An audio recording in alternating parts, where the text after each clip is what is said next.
இந்த பகுதியில் சங்க இலக்கியங்கள் குறித்து ஒரு பார்வை, ஒரு மேலோட்டமான பார்வை என்றும் கூட கூறலாம்.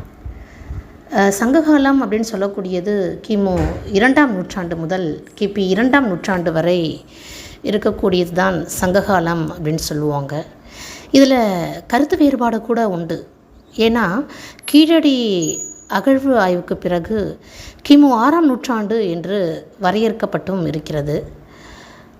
இந்த சங்கம் என்பதற்கு தமிழ் புலவர்களின் அவை என்ற பொருள் கூட உண்டு.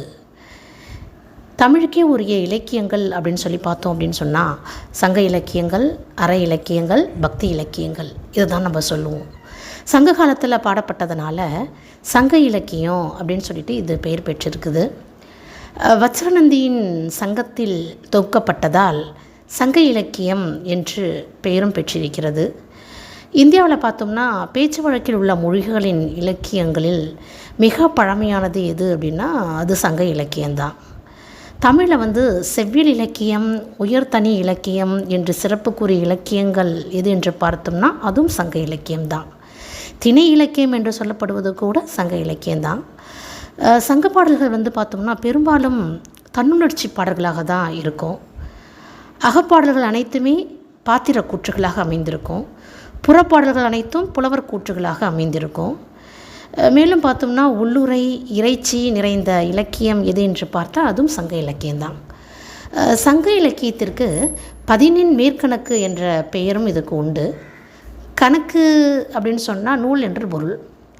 கணக்கு என்பதற்கு அறம் என்ற பொருளும் உண்டு என்று ரத்ன சபாபதி என்ற அறிஞர் கூறுவார். சங்க இலக்கியத்தை சான்றோர்கள் என்ன பண்ணுறாங்கன்னா செய்யுள்கள் அப்படின்னு கூறுறாங்க.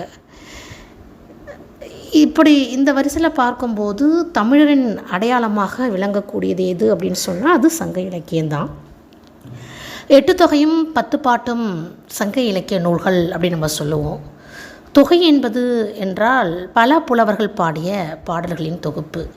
பாட்டு என்பது ஒரு தனி புலவர் பாடிய அந்த பாடலுடைய நூல் தான் பாட்டு அப்படின்னு சொல்லுவோம். சங்க பாடல்களை விட தரத்தில் மிஞ்சியவை இந்த உலகத்தில் எந்த இலக்கியமே கிடையாது அப்படின்னு சொல்லி R.E. ஆஷர் என்ற கேம்பிரிட்ஜ் பல்கலைக்கழக பேராசிரியர் கூறியிருக்கிறாரு. அந்த அளவுக்கு சிறப்பு மிகுந்த இலக்கியங்கள் தான் அந்த சங்க இலக்கியங்கள்.